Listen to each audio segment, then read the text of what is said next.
If you're thinking about moving to Emerald Isle or even just visiting, one of the first things you'll notice is that this town sits on a barrier island, and getting around has its quirks. Hi, my name is Dennis Richkovsky, and I'm your local Emerald Isle real estate expert and relocation specialist. My contact information is below, and I answer every message. In this video, I tell you everything you need to know about transportation in Emerald Isle, from the bridge traffic to golf carts, from parking at the beach accesses to commuting to nearby towns. If you stick around to the end, I have a special gift for you. Let's dive in. There are two ways to reach Emerald Isle on both banks. On the west end is the Emerald Isle Bridge, officially known as the Cameron-Langston Bridge, and it connects directly to Cape Carteret on the mainland. This is the route most visitors and locals use, and it's where you'll see summer traffic jams on Friday nights and Saturdays during weekly rental turnovers. On the east end, you can cross the Atlantic Beach Bridge from Morehead City. From there, you will drive Highway 58 through Atlantic Beach, Pine Knoll Shore, Salter Path, and Indian Beach before reaching the eastern end of Emerald Isle.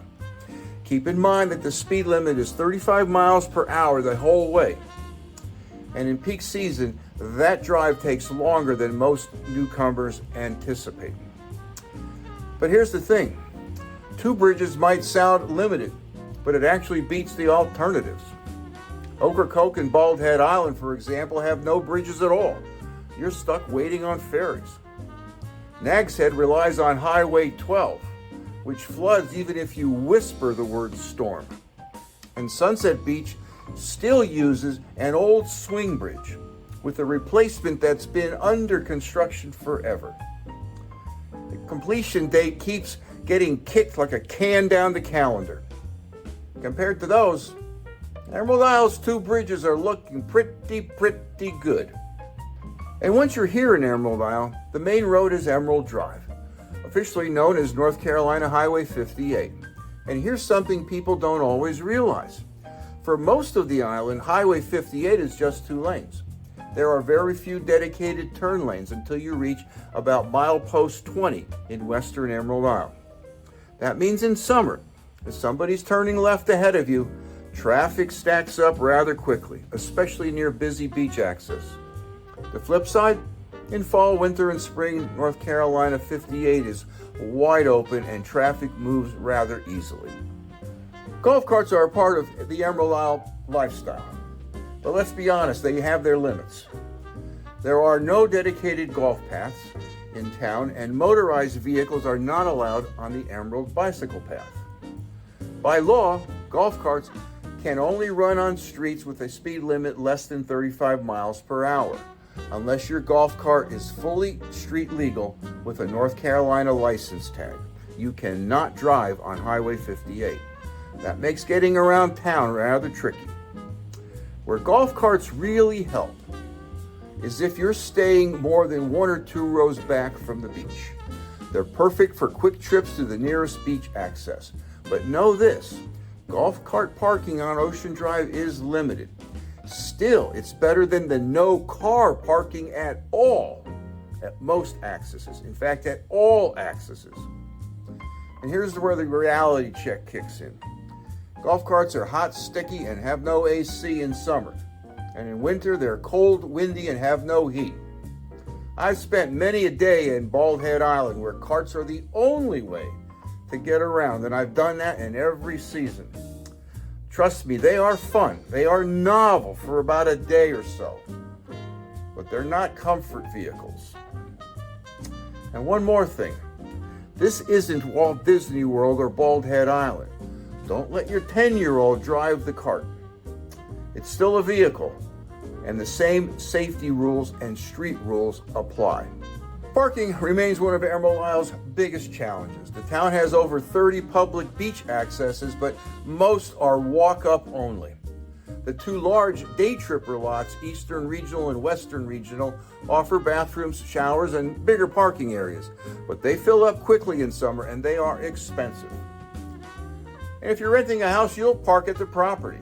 But just don't expect to park at most neighborhood beach accesses. It doesn't exist. That's why locals rely on golf carts, even with their limits, because they at least give you a shot at one of the few cart spaces along Ocean Drive. For errands or work, here's what you can expect. Swansboro is just across the Emerald Isle Bridge, about 10 miles to the west. Morehead City and Atlantic Beach are about 30 miles east if you're driving along Highway 24, which parallels Highway 58 on the island. Jacksonville is about 45 miles to the west, and Cape Carteret Healthcare in Morehead City is the main hospital, again about 30 miles to the east from Emerald Isle. So while island life is peaceful, plan on driving a lot farther for bigger stores, medical services, or work commutes. Or you can do what I do. Never leave the island unless my wife insists. And of course, if a client wants to see a home on the mainland, I'll take them there. And in summary, some insider tips. Cross the Emerald Isle Bridge outside rental turnover times. The Atlantic Beach route is scenic but slower. Budget time for that 35-mile-an-hour speed limit. Remember, Highway 58 is 2 lanes with very few turnouts until you reach western Emerald Isle. Golf carts are best for short beach runs and not long commutes. And for groceries in summer, shop early or late to avoid crowds.